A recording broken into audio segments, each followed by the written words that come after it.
Nationally, it is a problem that cannot be ignored. In a recent survey of 500 police departments, 58% said meth is their most serious drug issue, compared with only 19% for cocaine and 17% for marijuana. And in places like Parco and Palo Pinto counties, meth is at the heart of hundreds of broken families. Tonight, News 8's Jim Douglas takes a closer look. Remember the little fish I caught that one time? Yeah, the orange and blue one. They're making good memories now, but there are so many bad ones. April 25th last year stands out. My caseworker sat down beside me and was like, well, I'm taking your kids. I just flipped out on her. 29-year-old Tabitha, we won't use her last name, got her 3 young children taken away when she tested positive for meth. How many times a day were you smoking meth? Pretty much all day. Child advocates in Parker and Palo Pinto counties say meth use by parents is driving an astonishing increase in child removals and heartbreaking scenes of neglect. Probably the saddest story that comes to mind is the mother who was prostituting her 4-year-old child in exchange for drugs. 4 years old? 4 years old, yes.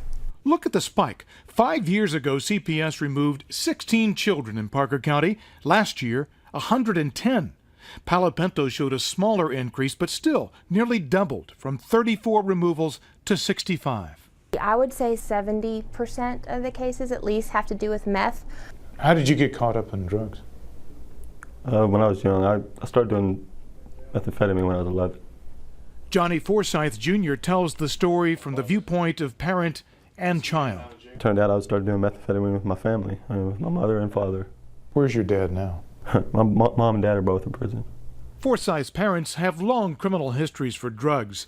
Johnny Jr. was just 4 months out of prison when he got busted with about 30 other people earlier this year in an undercover meth investigation. Here's what he looked like last year, before he went to prison, joined a gang, and covered his face with tattoos. He has 4 children. He says the day of his release, his gang gave him free meth. Right after that, I went and put a needle in my arm. Didn't even go see my kids, like I promised them.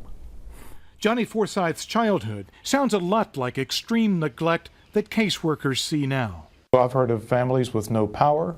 Yeah, no power.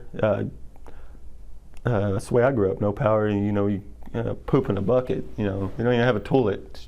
We know that we are an overwhelmed system. Tricia Duke recruits volunteers for CASA, a nonprofit that provides advocates for children in foster care in Parker and Palo Pinto counties. CASA's caseload has grown from 190 children in 2012 to 463.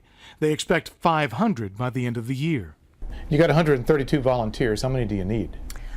At least 100 more would be wonderful. There aren't nearly enough foster families either. 47 total in Parker and Palo Pinto counties. Most kids get sent someplace else. What do you want people to know about what's going on over here? Just help. The Parker County attorney has asked for another lawyer just to handle the increase in CPS cases. Did you neglect your kids? I wouldn't take care of them. I wouldn't feed them. Tabitha has never been arrested for drugs. She got her children back after faithfully attending counseling and passing multiple drug tests. Johnny Forsyth faces years in prison. And I don't want my children here. He says he talked to us because he wants others to learn from his life. I want to break the chain. You need to break the chain. He wishes he could hear what Tabitha heard the day she got her kids back, what she longs to hear every day. What'd you tell her? I love you. Mother and child went home together. In Weatherford, Jim Douglas, Channel 8 News.